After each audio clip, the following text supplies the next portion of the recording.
Bayan neman tallafi da Malam na Ta'ala ya yi, jarumin nan da ke fitowa a cikin shirin daɗin kowa na Arewa 24 akan rashin lafiyar da ta dame shi.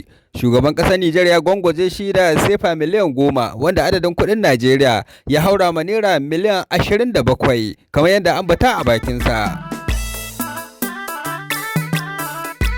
To jama'a barkanku da yau, barkanku da sake kasancewa da mu a cikin sabon shirinmu. Idan yau ka fara halarta wannan tashar tamu, muna neman alfarma da kai mana subscribing sannan kai mana liking don karfa mana gwiwa mu ci gaba da kawo muku labarai na gaskiya da gaskiya daga nan Farko TV. Yace Malam na Ta'ala ga arzikin manzon Allah ka ci arzikin Annabi Muhammad. Abin da ya ga mun sai ba miliyan 10 aka tura mun. Ba na koyi alheri. Sanin kowa ne Malam na Ta'ala ya bayyana a cikin wani faifan bidiyo inda yake neman taimakon al'umma da masoyansa kan cewa yana fama da jinya ta cutar kansa. Malam Ta'ala dai ya koka ne bayan bayyana da yayi cewa zarafinsa ya kare, ya sayar da kadarorinsa wanda ya mallaka, ya kuma halakar da kudadensa wurin jinya, inda ya tilasta ma kansa cewa wajibi ne ya fito ya nemi taimakon masoya kasancewar ya shiga cikin wani hali na jinya.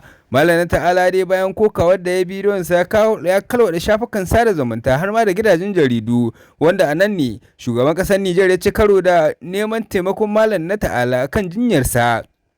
Abdurrahman Chani, shugaban ƙasar Nijar na mulkin soja, ya ware zunzurutun kuɗi har sefa miliyan 10 ya kuma damƙa su ga Malam na Ta'ala domin ya ci gaba da karɓar magani, ya kuma yi masa fatan alheri da fatan Allah shi bashi lafiya. Shugaban ƙasar Nijar Abdurrahman Chani ya samu addu'o'i na fatan alheri da kuma jinjina ta musamman ga masoyan Malam na Ta'ala na duniya baki ɗaya.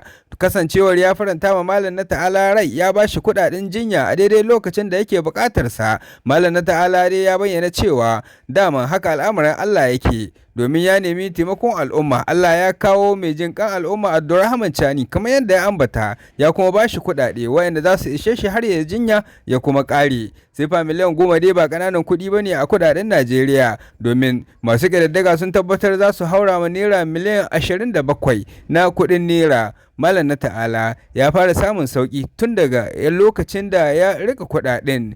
Allah shi bashi lafiya ya kuma saka ma shugaban ƙasar Nijar da mafificin alheri. Da wannan muka kammala wannan shirin namu na yanzu, amma fa muna neman alfarmar da ku muna subscribing sannan ku yi liking domin karfafa mana gwiwa mu ci gaba da kawo muku shirye-shiryenmu na gaskiya da gaskiya daga nan Farko TV.